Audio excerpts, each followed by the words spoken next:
Right. ఇక ఇడుపు కాగితము బాగా చర్చ జరుగుతున్న తెలంగాణలో. సో, ఇడుపు కాగితం అంటే జనరల్‌గా మనం ఊర్లలో మాట్లాడేటువంటి భాష. ఆ సినిమా టైటిల్ మీద ఆంధ్ర నెటిజన్స్ కామెంట్ చేస్తున్నారు. ఒక్కొక్కరు ఒక్కొక్క అడుగు ముందుకేసి తెలంగాణోళ్ళు ఆంధ్రోళ్ళ భూములు కొంటారా? అన్ని డబ్బులున్నాయా? కట్టలు కట్టలు పెట్టగలుగుతారా? అని చాలా వెటకారంగా, వ్యంగ్యంగా అవమానపరుస్తున్నటువంటి పరిస్థితి. ఏం చెప్తారు ఈ ఇడుపు కాగితం సినిమా స్టోరీ మీద? ఇప్పుడు వాళ్ళకి అర్థం కాకపోతే అర్థం తెలుసుకోవాలి. అంతే తప్ప దాన్ని ప్లెయిన్‌గా చూడాల్సినటువంటిది హ్మ్. ఒకరి భాష, యాసకి సంబంధించినటువంటి ఒక సినిమా పేరుతోటి వచ్చింది అనంటే దాన్ని గౌరవించాల్సినటువంటి హ్మ్.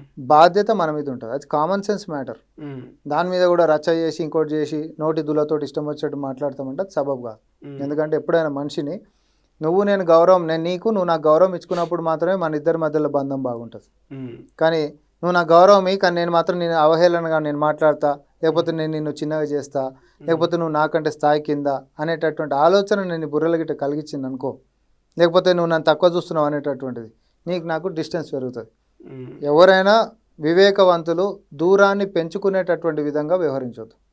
ఈరోజు 2 రాష్ట్రాలు కూడా సరే విడిపోయినా కానీ అన్నదమ్ముల లెక్క మనం కలిసి ఉండాలనేది, ప్రపంచంతో పోటీ పడాలనేటటువంటి ఆలోచనలతోటి మన నాయకులు ముందుకు పోతున్నప్పుడు వాళ్ళని గౌరవించుకుంటే ఇట్లాంటి చిల్లర రాజకీయాలు లేకపోతే బుర్ర తక్కువ పనులు చేసేటటువంటి దాంట్లో మనం నిమగ్నం కావద్దు. యువతరం అనేటటువంటిది వేరే రాష్ట్రాలకి ఇండస్ట్రీలు ఎక్కువ పట్టుకొని పోతారు, మన రాష్ట్రాలకి దక్షిణ భారతదేశం తక్కువ ఎట్లా వస్తున్నాయి దాని మీద కన్స్ట్రక్టివ్ చర్చలకు దిగాలి. కానీ ఈడ పేరు నాకు అర్థం కాలేదంటే తెలుసుకోబోయి, నీకు పేరుకి అర్థం కాకపోతే చాలా సినిమాలు మనకు కూడా పేరు తెలియదు. కొరియన్ సిరీస్ల దాకా చూస్తారు. ఈరోజు చూస్తురా లేదా? ఇంగ్లీష్ సినిమాలు బొచ్చాడు చూస్తాం, ఇంగ్లీష్ సినిమాల పేర్లే ఉంటాయి, దాని మీనింగ్ డిక్షనరీలు రిఫర్ చేసుకున్నాక మనకు పేర్లే తెలియదు. అదో పెద్ద రాజకీయమా, రగడనా, లేకపోతే ఇంకేమన్నా? అసహనానికి లోనైనప్పుడు మాత్రమే ఇట్లాంటివి జరుగుతూ ఉంటాయి తప్ప దయచేసి గోటితోడు పోయేటటువంటి విషయాలని గొడ్డల దాకా తెచ్చుకోవద్దు. అవివేకుల లెక్క మనం మెలగొద్దు. అన్నదమ్ముల లెక్క ఉండాలనే తప్ప రేపొద్దున మనకు కలిసి కేంద్రం నుంచో ఇంకొక అడిగించో అన్యాయం జరుగుతుందంటే మనం కలిసి ముందుకు పోవాల్సినటువంటి వాళ్ళు తెలుగు రాష్ట్రాలు 100%. ఎందుకంటే అందరం కలిసి ఉన్నప్పుడు మాత్రమే మనకుంటున్నటువంటి విజ్ఞానం ఏందో ప్రపంచానికి చాటి చెప్పేటట్టు అవకాశం ఉంటుంది. ఇప్పుడు ఇద్దరం కలిసి ఇట్లా పోవాలబ్బా ముందుకి, నువ్వు ఇట్లా కొట్లాడుకున్నావు అనుకో, నువ్వు ముందుకు పోయేటటువంటిదే ఉండదు కదా.